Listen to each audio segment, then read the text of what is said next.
So let me start from with some. So if you have a set of size n, then the Johnson graph J of n and w, where n is not less than 2w, is a graph with the set of all w subsets of our set. And two vertices are adjacent if and only if the size of their intersection equals w minus 1. So it's easy to see that the distance in this graph may be found by the following equation. But we will use another equivalent definition of this graph.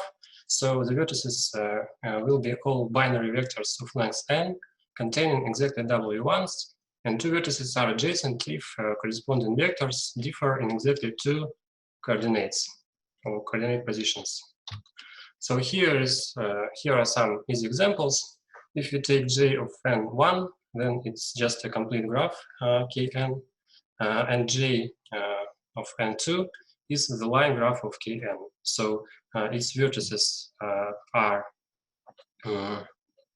edges of our complete graph, and two edges are connected if they have a common vertex. So what do we know about the Johnson graphs? It is a distance regular graph. It has diameter w. It has w plus 1 distinct eigenvalues, lambda sub I of nw, so which is equal to the following expression for I from 0 to w. So corresponding eigenspaces, we will denote it by v sub I of nw. They have dimensions n choose I minus n choose I minus 1. So if we have some eigenvector with the eigenvalue lambda sub I, then we have the following equation, matrix equation for this vector. But sometimes we will need to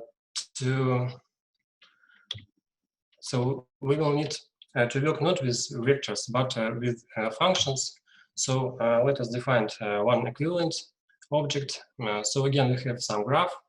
We have a function defined on the vertices of this graph. And this function is called a lambda eigenfunction of the graph if the following quality holds. So here we take lambda multiplied by f of x. And from the right side, we take the sum of values of our function over all neighbors of our vertex x.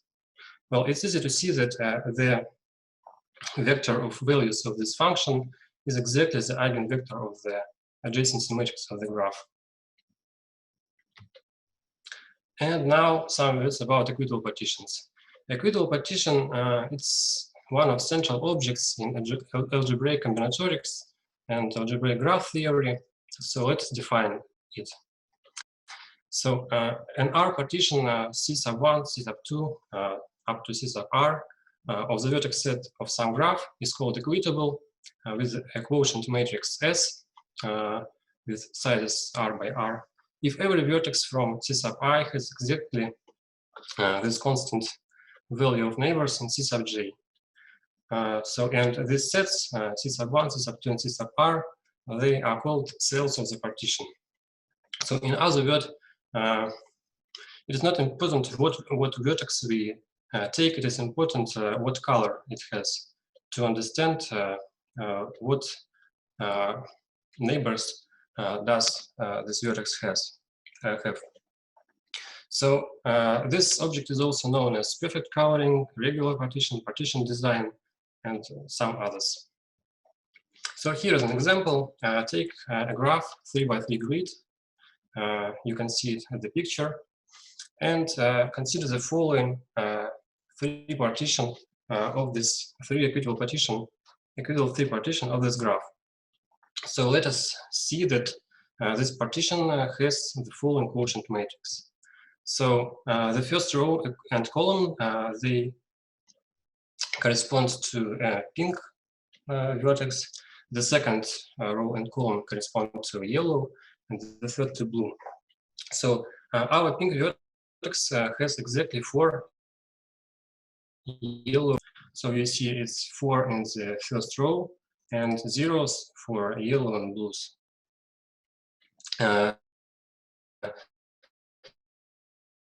vertex, one yellow and two blue, and the same.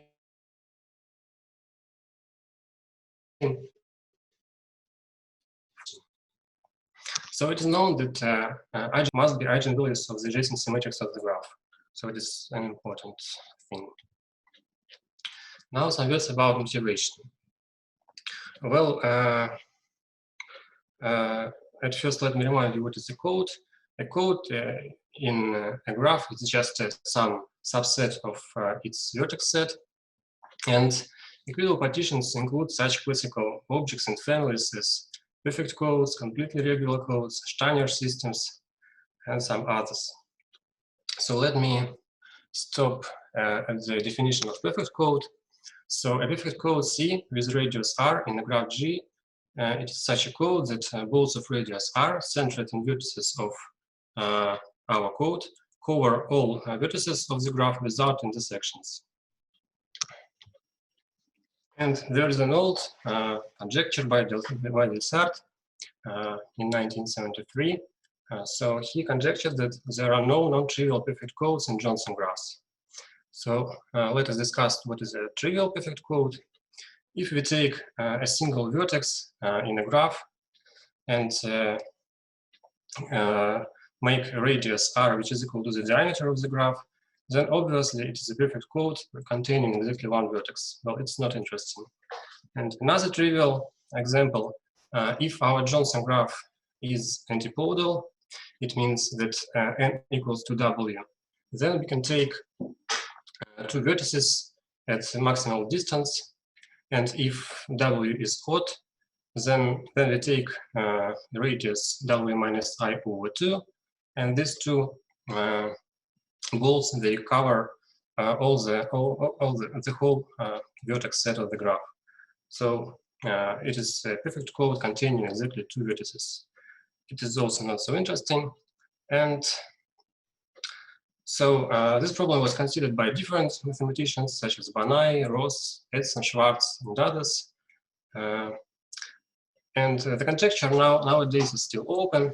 And for example, by Gordon in 2006 showed that there are no non-trivial non-perfect codes in Johnson graphs for n up to 2 to the power 250. And perhaps investigation of equitable two partitions may give some ideas to find new approaches, well, at least for perfect codes of radius 1. So what do we know about two partitions? So here C sub 1, C sub 2 is an equitable partition of J and W with the quotient matrix A, B, C, and D.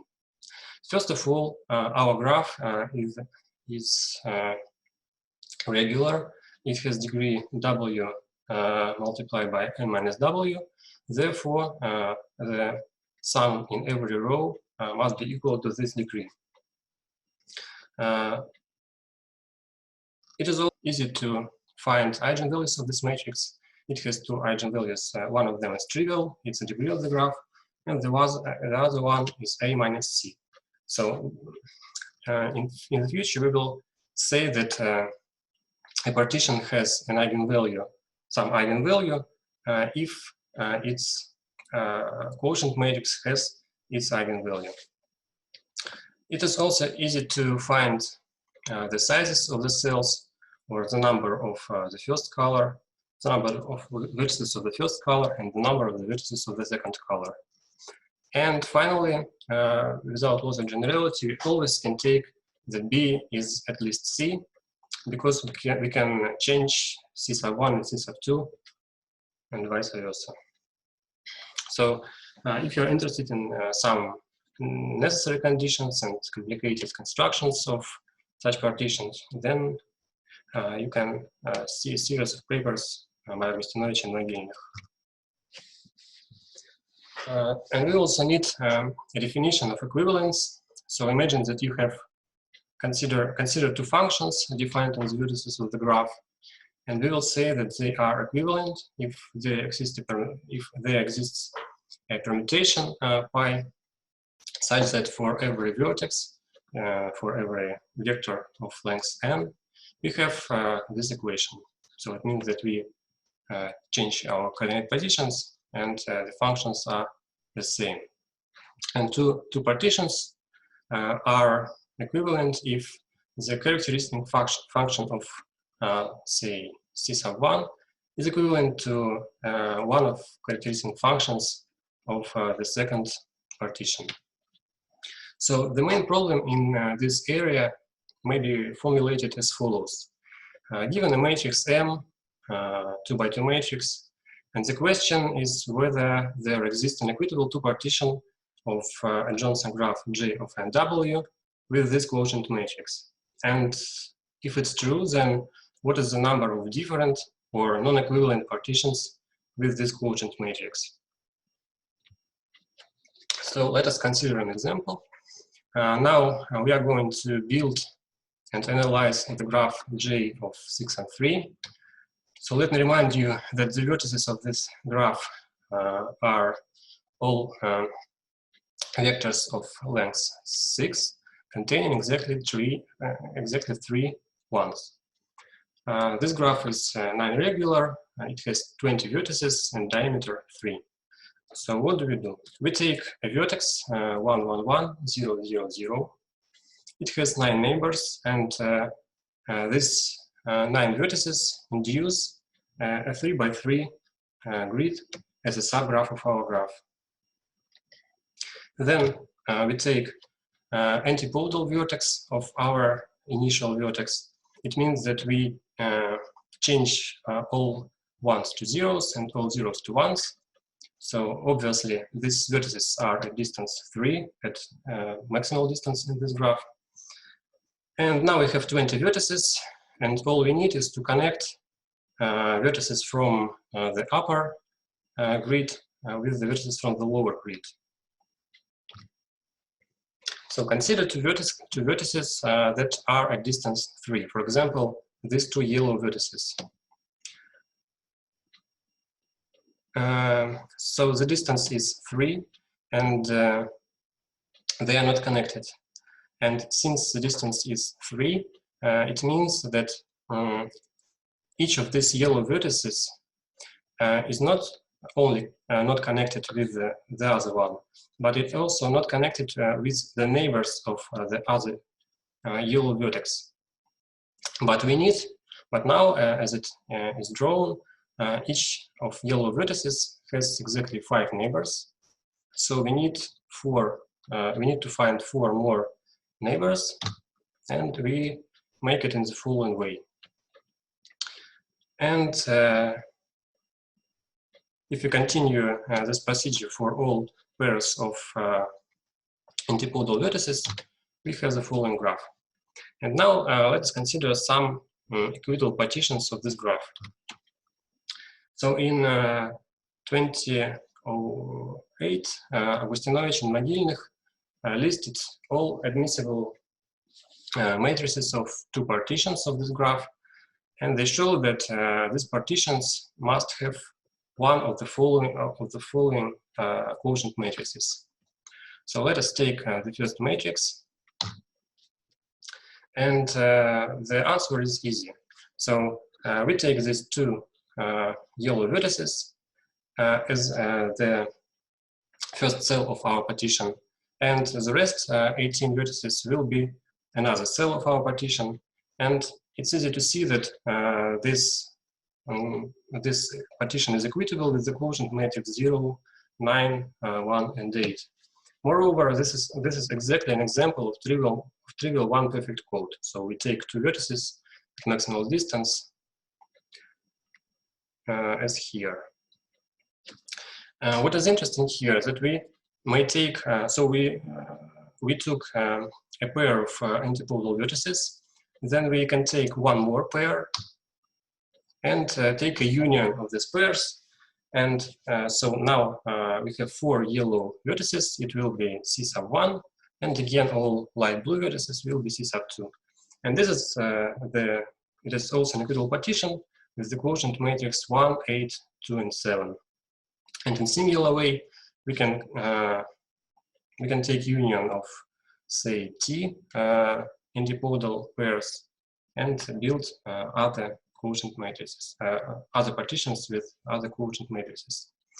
What is important here is that this, for example, this matrix 1, 8, 2, 7 has eigenvalue -1, and it is exactly the second eigenvalue of the Johnson graph J of 6, 3. The second, it means lambda sub 2. And you see that this partition has the property of antipodality. It means that if you take a vertex, for example, this yellow vertex, it is an element of C sub 1, and its antipodal vertex must be an element of C sub 1 too. And the same property is true for light blue vertices. In general case, for lambda 2, it is true for every Johnson graph where n is equal to 2w. So one of the approaches in order to get a characterization of partitions is to fix the eigenvalues. In 2003, Meyerowitz described all equitable two partitions of Johnson graph J of n omega of nw and Hamming graph H of nq with the first eigenvalue. So for Johnson graph, it's lambda sub 1 of nw. In 2019, Mogilnik and Volozhenich described all equitable two partitions of H and Q with the second eigenvalue. So this work is devoted to equitable two partition with the second eigenvalue, but for the Johnson graph. In this case, in addition to the equalities for parameters we discussed before, we have one more equation, b plus c is equal to 2n minus 1. And let us consider known results. So one of them is a partial result for w equals 3. So Augustinovic and Mogilnik in 2009 and in 2010, they found all admissible quotient matrices for graph G of 6, 3, 7, 3, and 8, 3. Moreover, there are 3 known infinite series of equitable two partition with the following quotient matrices. So these 2 series were found by Godson and Prager, and the last one by Augustinovic and Mogilnik. Moreover, there is one more interesting result by Gavrilyuk and Goryainov. So they showed that there are no equitable partitions of J and 3 with the second eigenvalue for odd n. So as you see, these constructions work only for even n, but for odd, there are no partitions. So the main method I will use is a method of partial differences. So the idea is as follows. If we take a real valued eigenfunction of our graph, say lambda sub I eigenfunction, and we define a partial, we take 2 numbers from 1 to n, and define a partial difference as f sub j1 and j2 as follows. So we take a vertex which has length n minus 2 and has w minus 1 once by the following formula.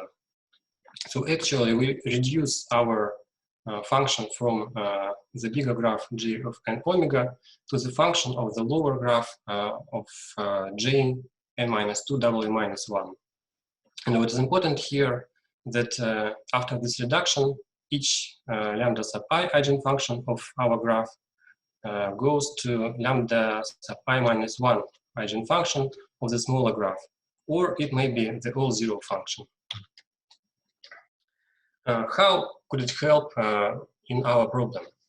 So for example, we have again an equitable two partition. We take a characteristic function of one of the cell and take some partial difference of this function. It must be by that lemma, it must be lambda sub 1 eigenfunction, and what is more important is that it takes only 3 different values, -1, 0, and 1. And actually, it's possible to characterize all such functions. So we have the following theorem.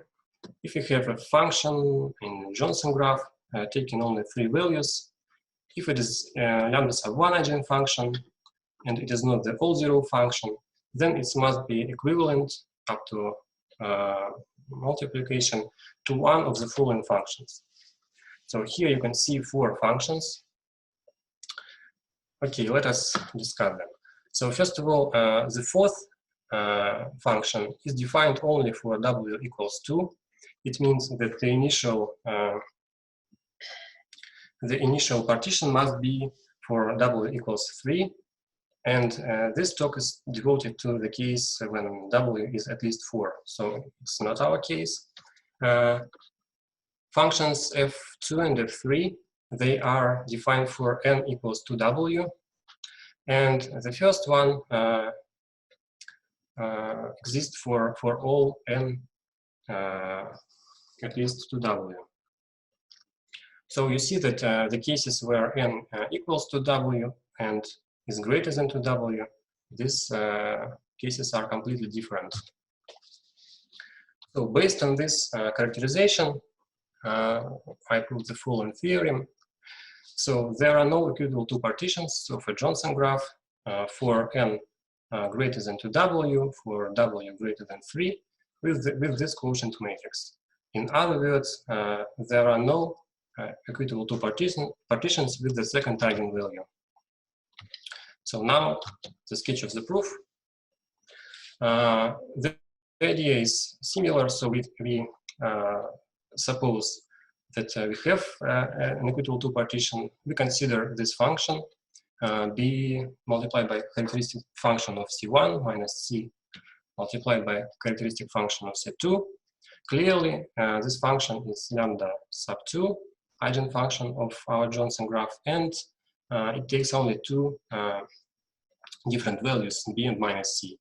Then we normalize this function in such a way that we have a function g, which takes only values minus 1, 0, plus 1. Then we use our previous theorem.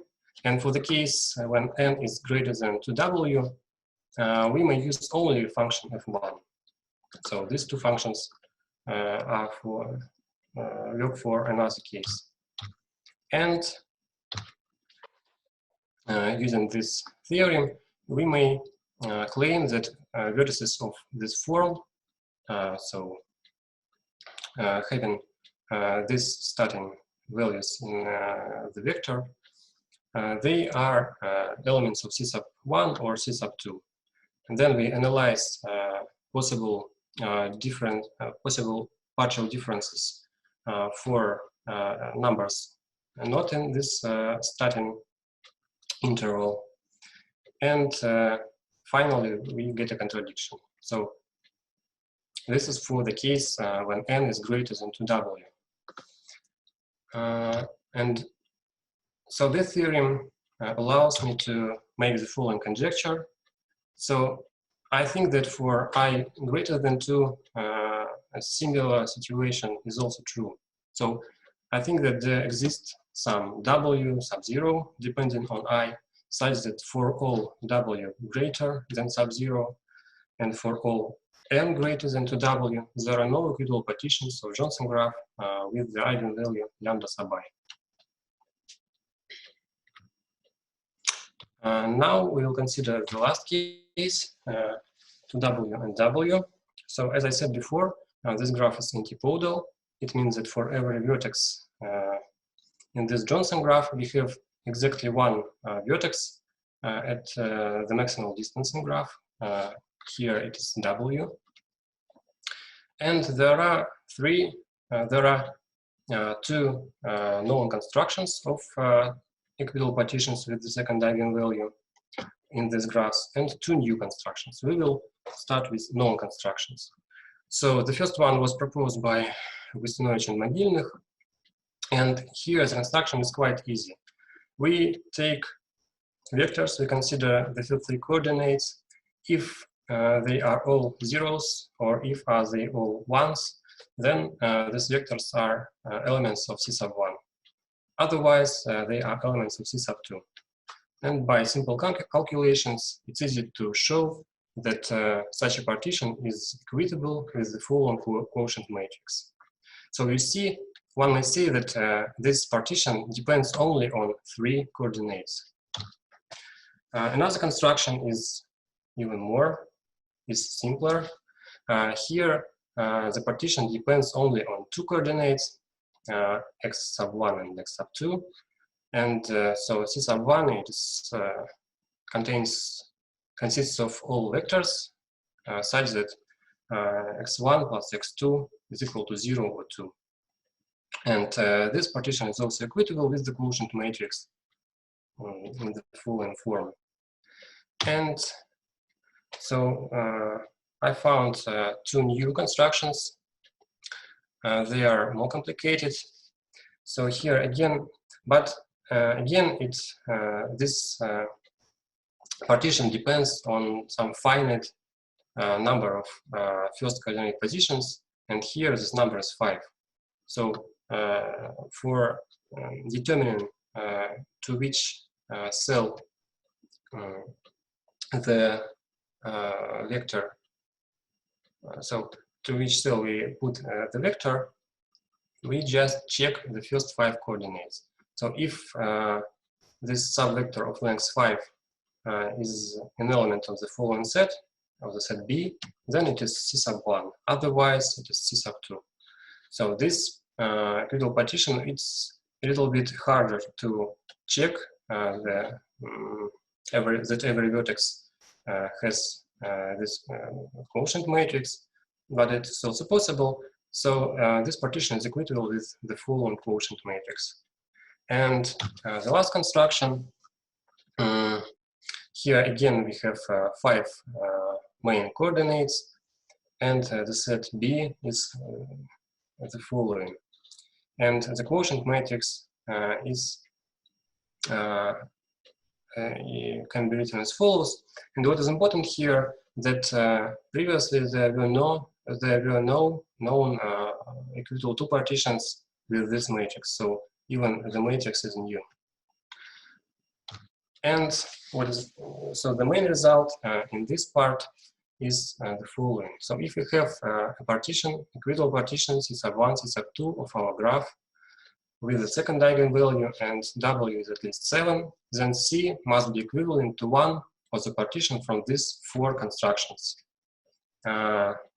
If W is equal to 4, 5, or 6, then I cannot claim it, but I know that that all admissible matrices of possible equitable partitions, they are covered by matrices from this construction.